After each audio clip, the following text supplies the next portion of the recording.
Bismillahirrahmanirrahim. Assalamualaikum warahmatullahi wabarakatuh.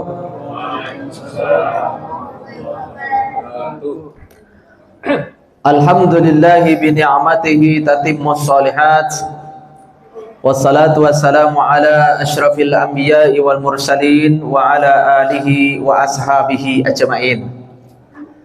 Asyhadu an la ilaha illallah wahdahu la syarikalah wa asyhadu anna Muhammadan abduhu wa rasuluh al-mab'utsu rahmatan lil alamin. Puji dan syukur kita persembahkan kepada Allah Subhanahu wa taala yang telah memberi kita berbagai macam nikmat.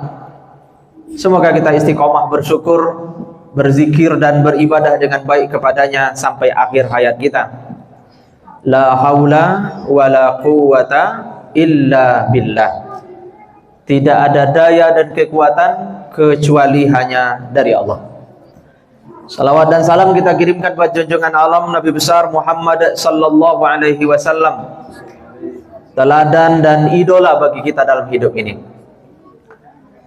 Bapak Ibu yang dimuliakan Allah, di antara tujuan kita menjalankan ibadah Ramadan adalah agar kita menjadi orang-orang yang bertakwa. Jelas sekali disampaikan oleh Allah di dalam firman-Nya, A'udzubillahi minasyaitonirrajim. Bismillahirrahmanirrahim. Ya ayyuhallazina amanu kutiba alaikumusiyam kama kutiba alal ladzina min qablikum la'allakum tattaqun. Hai orang-orang yang beriman, telah diwajibkan kepada kamu berpuasa sebagaimana diwajibkan atas orang-orang sebelum kamu. Mudah-mudahan kamu bertakwa. Ramadan disebut juga sebagai bulan pendidikan atau syahrul tarbiyah. Kalau kita lihat tadi di ayatnya Bapak-bapak, Ibu-ibu, di dunia pendidikan itu biasanya kan ada input, kemudian ada proses dan ada output. Inputnya adalah orang-orang yang beriman, allazina amanu. Prosesnya adalah siyam, yang di dalamnya juga ada qiyam, ya. Di siang hari kita melakukan siyam puasa, di malam hari seperti malam ini nih kita melakukan qiyam. Kita bangun, nggak tidur, Pak, untuk melakukan berbagai macam ketaatan. Salah satunya sholat isya berjamaah, dilanjutkan dengan sholat tarawih dan witir. Habis ini biasanya kita tadarus. Itu proses.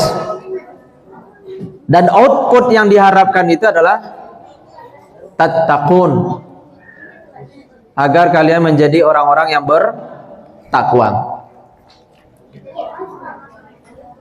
Nah, Bapak Ibu yang dimuliakan Allah Subhanahu wa taala, semua kita yang berusaha senang dengan hadirnya bulan Ramadan ini, benar-benar ingin menjadi orang-orang yang bertakwa itu. Nah, lalu apa hakikat takwa itu? Secara sederhana para ulama menyampaikan, takwa itu manakala kita senang dan semangat untuk melakukan kebaikan. Senang dan semangat melakukan kebaikan. Yang kedua, senang dan semangat meninggalkan keburukan. Dan yang ketiga, selalu merasa diawasi oleh Allah. Inilah hakikat takwa itu. Senang melakukan kebaikan, senang meninggalkan keburukan, dan selalu merasa diawasi oleh Allah. Suatu ketika Umar bin Khattab bertanya kepada Ubay bin Ka'ab, "Wahai Ubay, apa sih hakikat takwa itu?" Ubay menjawab dengan sebuah analogi. "Wahai sahabatku Umar, Antum pasti pernah melewati suatu jalan untuk menuju ke sebuah tempat, di mana jalan itu penuh dengan duri. Oh ya, tentu. Apalagi di padang pasir, Bapak Ibu ya. Nah, lalu apa yang antum lakukan ketika melewati jalan itu? Pasti saya hati-hati, jawab Umar. Itulah takwa itu. Sikap kehati-hatian kita dalam menjalani hidup ini. Karena kita diciptakan oleh Allah untuk ibadah. Jadi ada tujuan kita diciptakan. Maka jangan sampai kita lupa dengan tujuan itu. Manakala kita lupa dengan tujuan itu, berarti kita udah nggak hati-hati, Pak. Nah, semangat inilah sebenarnya yang sedang dididik di bulan Ramadan ini. Makanya bapak-bapak, ibu-ibu coba lihat. Di siang hari bulan Ramadan, termasuk adik-adik yang di belakang situ tuh ya. Adik-adik, hari ini puasa nggak? Puasa. Coba ada nggak yang tadi diam-diam minum di rumahnya siang-siang? Ah, nggak ada kan? Nggak ada. Berarti anak-anak bapak-bapak ini keren-keren nih, Pak. Nah, coba bapak ibu perhatikan. Di siang hari bulan Ramadan, Pak, di saat kita haus dan lapar, nggak ada tuh kita yang berani makan dan minum. Walaupun makanan itu punya kita sendiri, halalan thayyibah, nggak ada yang lihat di rumah kita. Nggak ada tuh kita yang mau makan dan minum. Kenapa, Pak? Merasa ada yang ngawasin kita, yaitu Allah Subhanahu wa Ta'ala. Makan punya sendiri yang halal lagi baik, di rumah sendiri kita nggak mau, Pak. Apalagi melakukan yang haram-haram gitu. Nah, inilah sebenarnya yang ingin dididik di Ramadan ini.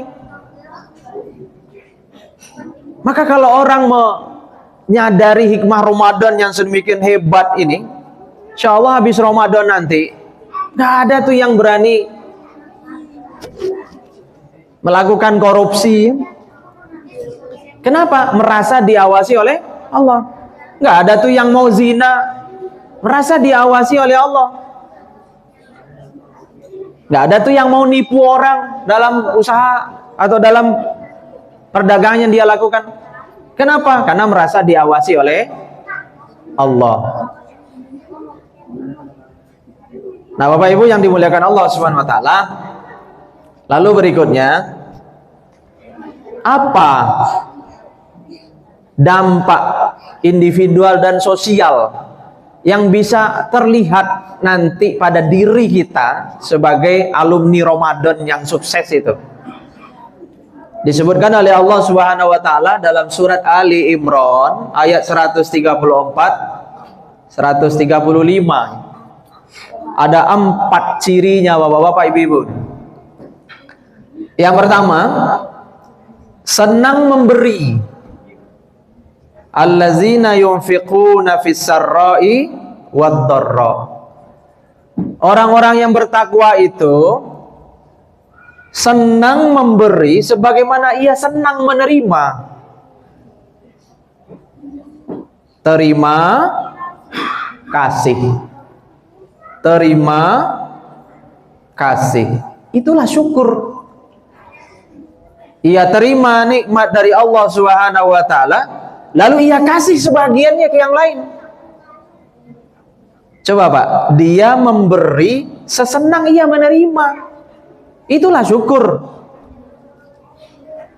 Nah, di Ramadan ini semangat berbagi kita kan dahsyat luar biasa, Pak. Orang berlomba-lomba sedekah. Karena Nabi bilang khairu shadaqati shadaqatun fi Ramadan. Sedekah terbaik itu adalah sedekah pada bulan Ramadan. Man fattara shaiman kana lahu mithlu ajrihim. Siapa yang memberi makanan kepada orang yang berbuka puasa, maka ia mendapatkan pahala seperti yang didapat oleh orang yang dikasih itu. Nah, kerennya hadis ini tidak membatasi jumlah, Pak. Di hadis lain disebutkan oleh Nabi, ittaqun nara walau bi syiqqi tamrah. Walaupun hanya separuh kurma. Karena yang ingin dilihat oleh Allah pada diri kita adalah Senang memberinya itu. Nggak harus banyak, tapi senang memberi. Akhir-akhir ini di mana-mana kan ada gerakan sedekah subuh tuh ya Bapak Ibu ya. Kenapa gerakan sedekah subuh ini begitu luar biasa dan dampaknya dahsyat? Karena Nabi bilang, tiap pagi malaikat turun ke rumah kita, Pak. Allahumma a'ti munfiqan khalafan, kata malaikat itu. Wahai Allah, kasih ganti kepada orang yang sedekah. Coba Bapak Ibu, malaikat itu kan makhluk paling dekat sama Allah ya. Ketika ia berdoa pasti dijabah sama Allah. Ada yang bertanya begini, kenapa malaikat dekat dengan Allah?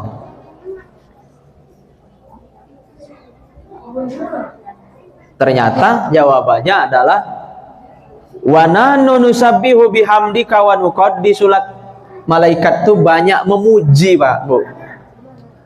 Makanya kalau bapak-bapak ingin disenangi sama istrinya, banyak-banyak muji istri. Kalau ibu-ibu ingin disenangi sama suami, banyak-banyak muji suami.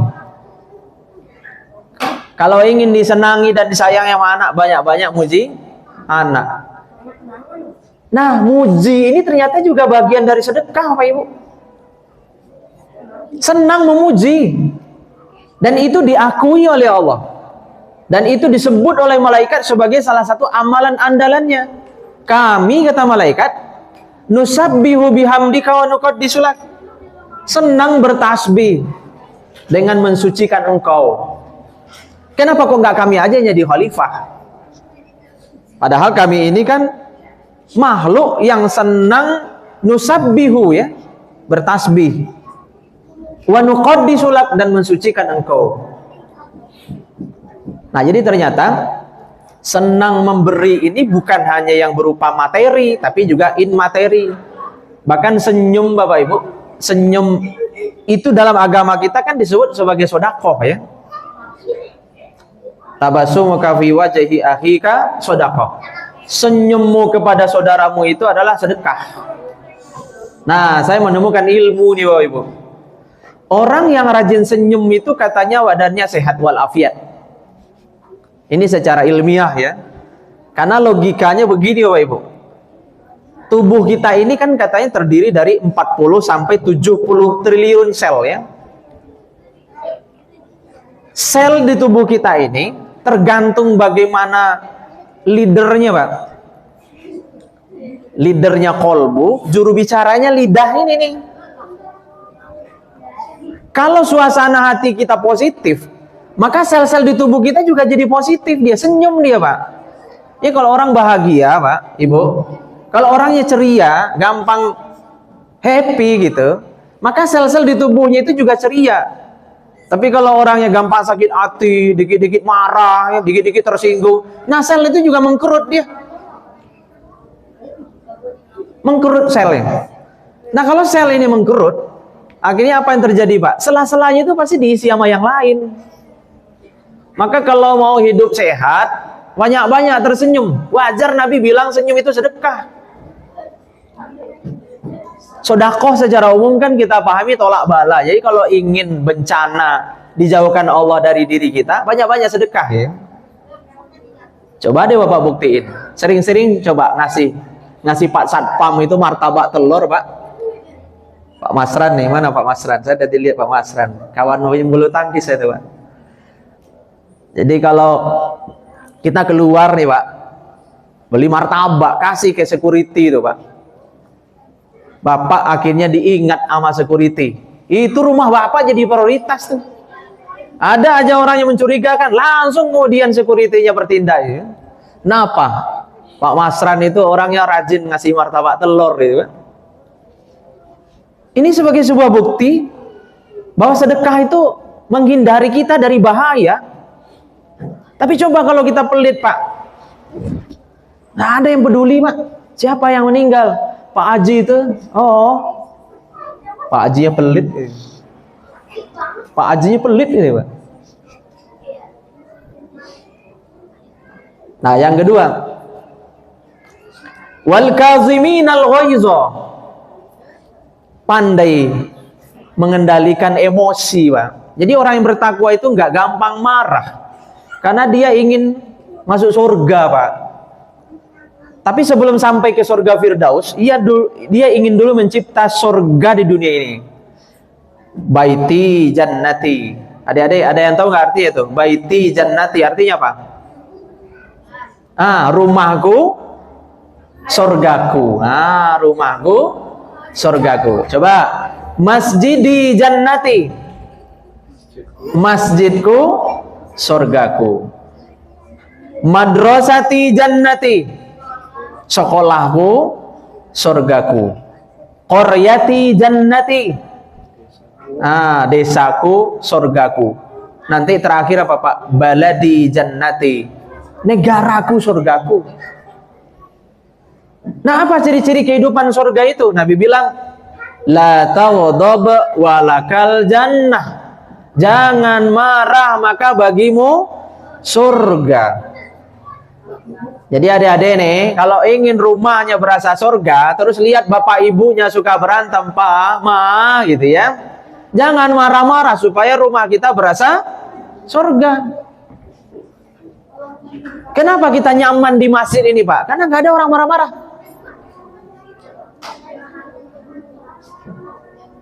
Nah, jadi kalau ingin rumah berasa surga, kantor berasa surga, sekolah berasa surga, kampung berasa surga, komplek ini berasa surga, Pak. Ingat pesan Nabi ini, Pak. La taghdab walakal jannah. Jangan marah, maka bagimu surga. Ada anak muda datang ke Nabi, ya Rasulullah, tunjukkan kepadaku satu amalan yang bisa mengantarkanku ke surga. Dia minta cuma satu amalan, Pak. Nabi jawabnya begitu. La taghdab walakal jannah. Makanya siapa yang marah-marah di siang hari bulan Ramadan, itu dapatnya cuman ju' wal atas, lapar dan haus. Karena yang dia tahan cuman makan dan minum, emosinya tidak dia tahan. Makanya tingkatan puasa itu menurut para ulama kan ada puasa badaniah, puasa badan dia, nggak makan nggak minum gitu ya. Lebih tinggi dari itu puasa nafsiyah namanya, puasa nahan nafsu. Nafsu marah, benci, ya, sakit hati. Karena itu nanti akan melahirkan gunjing, ya Pak, fitnah, adu domba. Ya. Nah, yang lebih tinggi dari itu namanya puasa qalbiyah. Jadi nahan keinginan hati. Biasanya kalau sore-sore itu kan banyak keinginan kita ya Pak Ibu ya, ingin makan ini, makan ini, makan ini. Tapi kita tidak ingin ya puasa kita ini hanya nahan di siang hari saja gitu. Kita harus berusaha mengendalikan hati kita, walaupun itu halal, boleh kok. Beli makanan banyak tuh boleh. Makan ini, makan ini, makan ini kan boleh. Tapi jangan sampai gara-gara tidak mengendalikan keinginan hati tadi itu, Allah nggak jadi sayang sama kita, Pak. Nah, jadi tahan marah. Yang ketiga, wal afina 'anin nas. Jadi orang yang bertakwa itu senang sekali memaafkan orang. Dia nggak mau nyimpan benci di hatinya lebih dari 3 hari. Karena kata Nabi kita, la yahillu lirajulin ayyahjura akhahu fawqa 3 layalin. Nggak boleh orang beriman itu diam-diaman sama orang lain lebih dari 3 hari.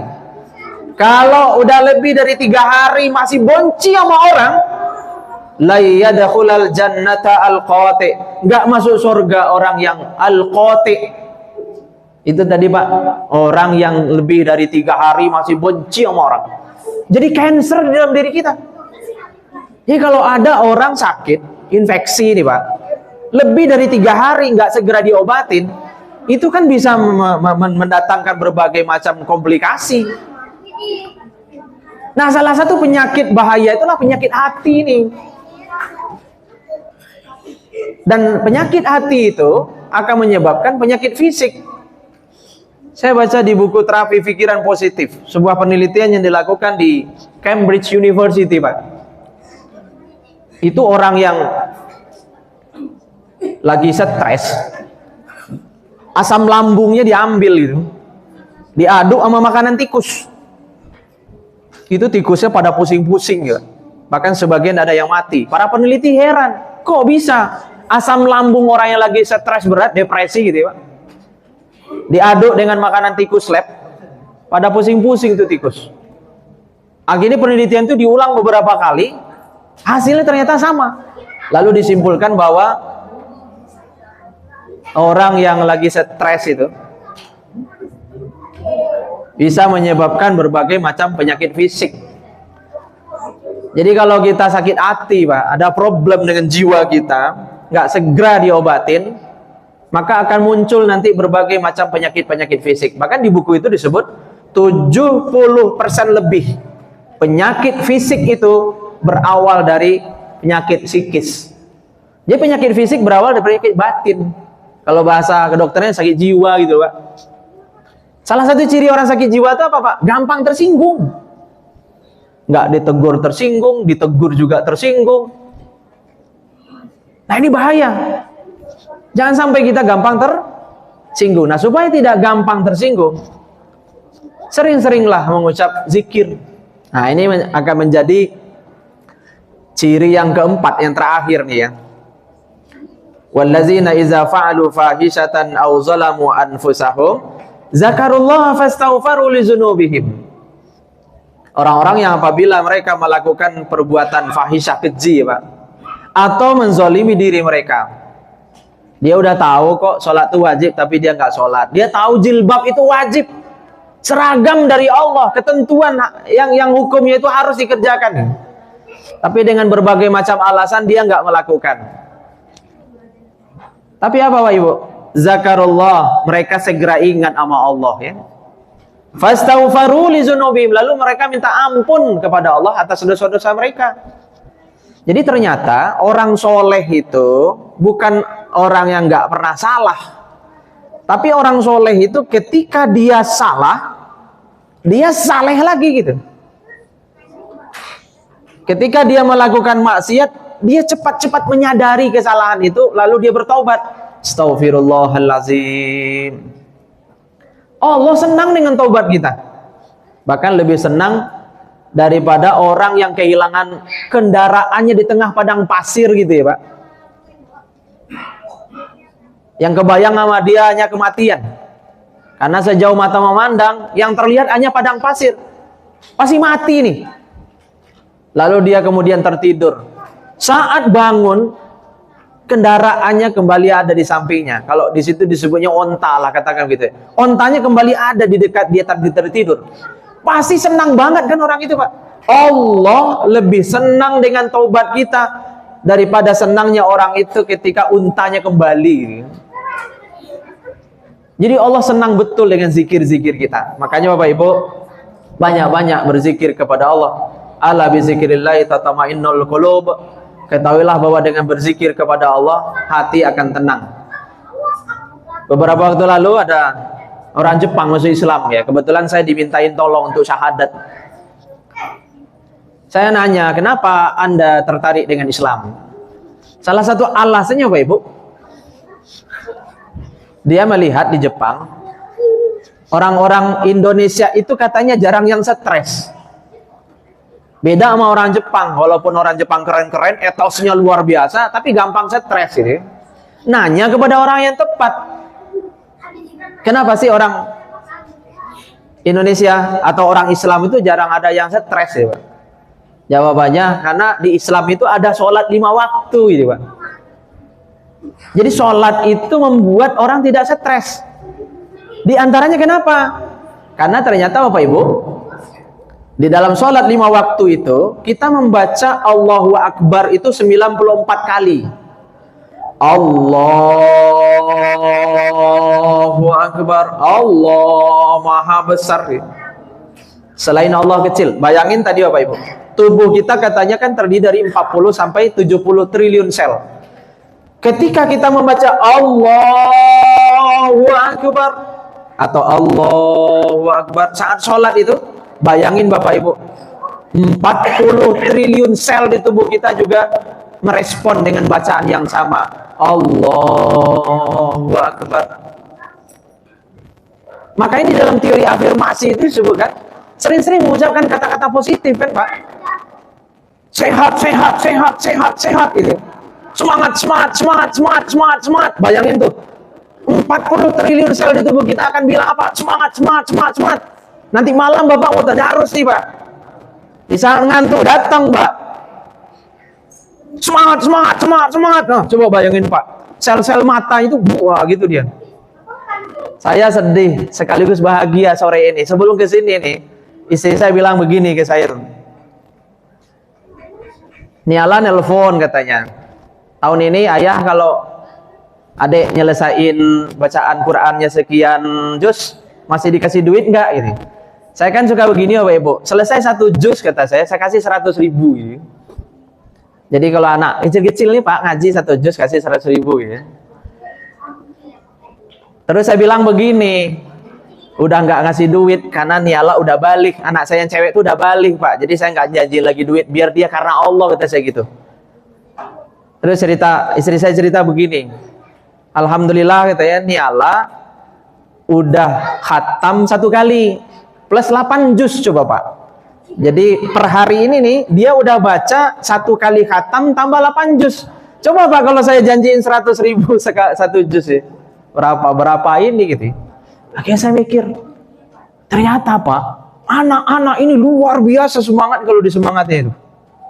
Maka saya bilang ke Bapak dan diri saya sendiri ya, kalau bisa Ramadan ini Pak, paksa diri kita khatam 1 kali. Jurus andalannya 1 Pak, Allahumma paksain itu. Nah kalau di luar sana udah banyak orang yang selesai khatam 1 kali, bahkan udah lebih ya Pak, mau kedua kali gitu. Nah jangan sampai kita-kita ini Pak, bapak-bapak yang di Hubul Huda ini adem begini ya. Oh luar biasa semangatnya. Harusnya paksa Pak. Pokoknya target ibu-ibu insya Allah ya, rata-rata kalau ibu-ibu tuh ada majelis ya biasanya. Kalau bapak juga ya Pak, halakoh biasanya itu ya.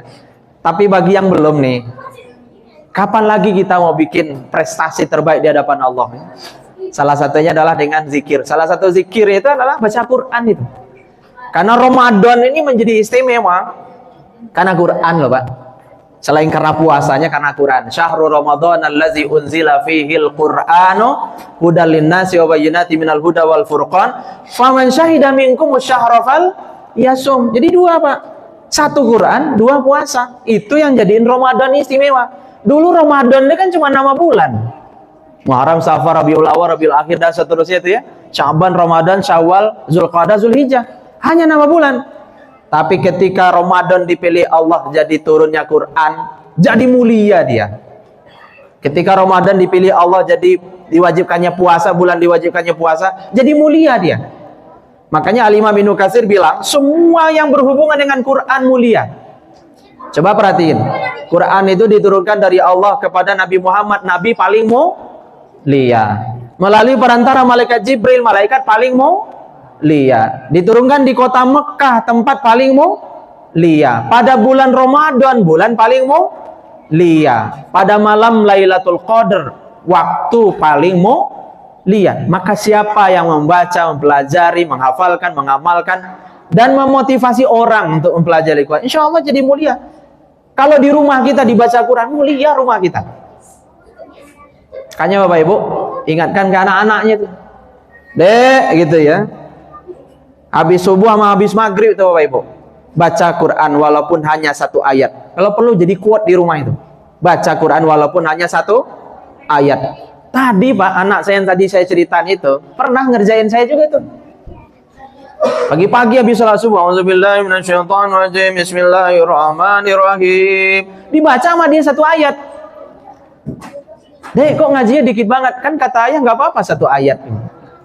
Coba Bapak, nggak apa-apa. Yang penting dia udah sadar kalau habis maghrib, habis isya, habis maghrib sama habis subuh dia mesti baca Quran supaya mulia dunia akhiratnya. Itu saja barangkali Bapak-bapak, Ibu-ibu, beberapa hal yang bisa saya sampaikan. Dengan 4 hal tadi Allah janjikan di ayat 136-nya ya, ampunan dan surga. Ampunan dan surga. Inilah janji yang tentu kita sangat ingin dapat. Mudah-mudahan Allah sehatkan badan kita, Allah kasih kita semangat, panjangkan umur kita hingga Ramadan ini menjadi salah satu Ramadan terbaik kita. dan 10 terakhir Ramadan nanti Allah muliakan kita dengan Lailatul Qadar. Fa'tabiru ya ulil absar. Assalamualaikum warahmatullahi wabarakatuh.